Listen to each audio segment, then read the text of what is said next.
પરિષદમાં આપ સૌ પત્રકાર મિત્રોનું ભારતીય જનતા પાર્ટી ગુજરાત પ્રદેશ વતી હાર્દિક સ્વાગત કરીએ છીએ। આજની આ પત્રકાર પરિષદમાં આપણી સાથે ગુજરાત ભારતીય જનતા પાર્ટીના યશસ્વી પ્રદેશ અધ્યક્ષ આદરણીય શ્રી જગદીશભાઈ વિશ્વકર્માજી, ભારતીય જનતા પાર્ટીના પ્રદેશ મહામંત્રી ભાઈ શ્રી પ્રશાંતભાઈ કોરાટ, ભારતીય જનતા પાર્ટીના પ્રદેશના મુખ્ય પ્રવક્તા શ્રી ડોક્ટર અનિલભાઈ પટેલ આપણી સાથે આ પ્રેસ વાર્તામાં ઉપસ્થિત છે। ત્યારે આદરણીય પ્રદેશ અધ્યક્ષ શ્રી જગદીશભાઈ વિશ્વકર્માજીને વિનંતી કરું કે પત્રકાર પરિષદને સંબોધન કરે। આજની આ પત્રકાર પરિષદમાં સૌ મિત્રોનું સ્વાગત છે। ભારતીય જનતા પાર્ટીના નવનિયુક્ત રાષ્ટ્રીય અધ્યક્ષ નીતિન નવીનજી ગુજરાતના પ્રવાસે આવી રહ્યા છે।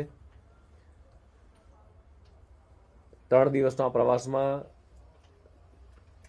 ક્યાં ક્યાં જશે એની આખી સંપૂર્ણ વિગતો આજે આ આપના માધ્યમથી આ પ્રેસ વાર્તાનું આયોજન જે કર્યું છે। મિત્રો, ભારતીય જનતા પાર્ટી એક વિચારધારાવાળી અને સમર્પિત કાર્યકર્તાઓની પાર્ટી છે। ભારતીય જનતા પાર્ટીના બૂથનો કાર્યકર્તા સામાન્ય બેકગ્રાઉન્ડમાંથી આવતો હોય પણ ક્યારે સર્વોચ્ચ સ્થાને પહોંચી શકે તેના અનેક ઉદાહરણો એ જોવા મળતા હોય તો ભારતીય જનતા પાર્ટીની સમક્ષ કેટલાય તાદસ ઉદાહરણો છે કે સામાન્ય કાર્યકર્તામાંથી એ રાષ્ટ્રીય કક્ષાએ પહોંચ્યો છે। સામાન્ય પરિવારમાં જન્મેલ મહેસાણાના વડનગરના સામાન્ય પરિવારમાં જન્મેલ વ્યક્તિ પણ દેશના યશસ્વી પ્રધાનમંત્રી બની શકે એ ભારતીય જનતા પાર્ટીમાં જ શક્ય છે। અમદાવાદના નારણપુરામાં વિધાનસભામાં જે કાર્યકર્તા બૂથના એજન્ટ તરીકે કામ કરતા કરતા એ ભારતીય જનતા પાર્ટીના રાષ્ટ્રીય અધ્યક્ષ બને એ પણ આજ ભારતીય જનતા પાર્ટીમાં શક્ય છે। જે અમિતભાઈ શાહ સાહેબ રાષ્ટ્રીય અધ્યક્ષ બન્યા એ તાદસ ઉદાહરણ આપણી સામે છે। મિત્રો, આવા તો અનેક દાખલા છે કે જાહેર જીવનની શરૂઆત એક સામાન્ય કાર્યકર્તા તરીકે કરી હોય, ભારતીય જનતા પાર્ટીના કમળ દોર્યા હોય, દિવાલ વોલ પેઇન્ટિંગ કરી હોય, ઝંડા લગાવ્યા હોય અને પ્રદેશ અથવા રાષ્ટ્રીય સ્તરે જવાબદારી નિભાવી અને નાગરિકોના હૃદયમાં સ્થાન પામ્યું હોય।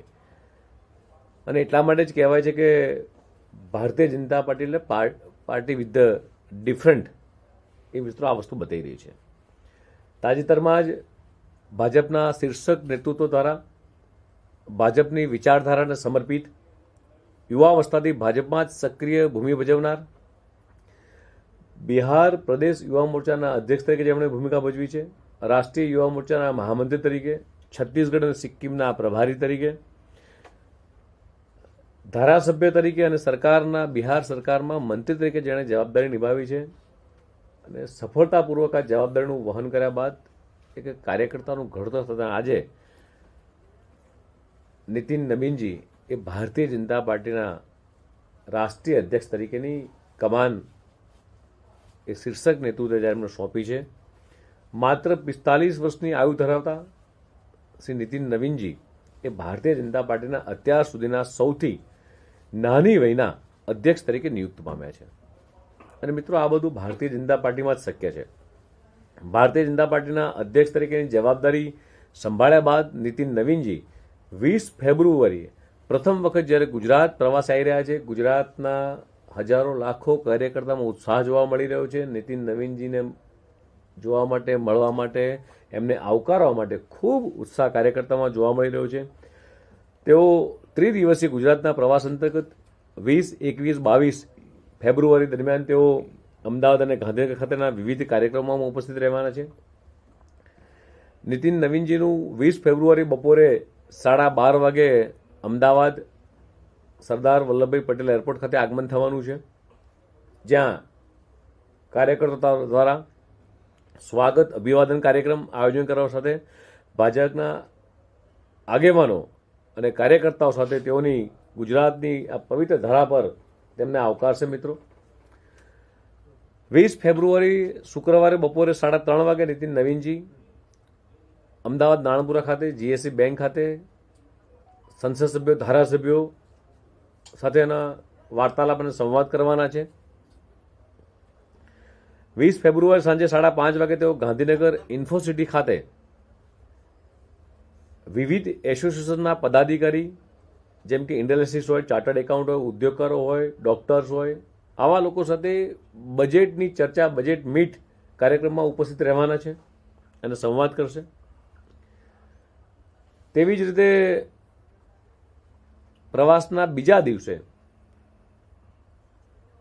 મિત્રો આપણને બધાને પ્રાઉડ થાય અને તમે ને મેં બધાએ વર્ષો સુધી જ્યાં સૂકી ભટ્ટ નદી જોયું હોય, માત્ર રેતી જોયું હોય, જ્યાં વર્ષો પહેલાં સર્કસ થતા હતા, કચરાના ઢગલા હતા, ઝૂંપડપટ્ટી હતી, જ્યાં ગંદકીનું સામ્રાજ્ય હતું, એવી જગ્યાએ તેના સ્થાને દેશના યશસ્વી પ્રધાનમંત્રી માનનીય નરેન્દ્ર મોદી સાહેબે એમના વિઝનથી સાબરમતી નદી પર બનેલા દેશના સૌપ્રથમ રિવરફ્રન્ટ, જે વિશ્વ સ્તરે ગુજરાત અને દેશની ઓળખ બન્યો છે તેવા રિવરફ્રન્ટ ઉપર બનેલા આઇકોનિક અટલ બ્રિજ પણ એક અમદાવાદની જ્યારે નવી ઓળખ બની છે ત્યારે શ્રી નીતિન નવીનજી 21 ફેબ્રુઆરીએ સવારે 6 વાગે સાબરમતી રિવરફ્રન્ટ ખાતે ત્યાં મોર્નિંગ વોકમાં પણ કરશે.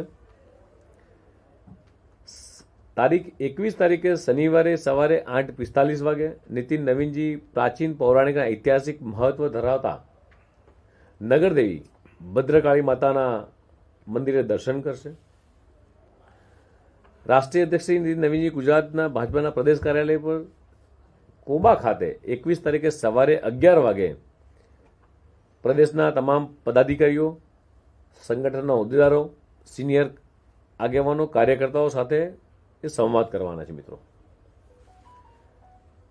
તે જ રીતે 21 તારીખે બપોરે 2 કલાકે પ્રદેશ કાર્યાલય શ્રી કમલમ પર સોશિયલ મીડિયાની ટીમ સાથે પણ તે લોકો તે સંવાદ કરશે અને માર્ગદર્શન આપશે. 21 તારીખ શનિવારે બપોરે 4 વાગે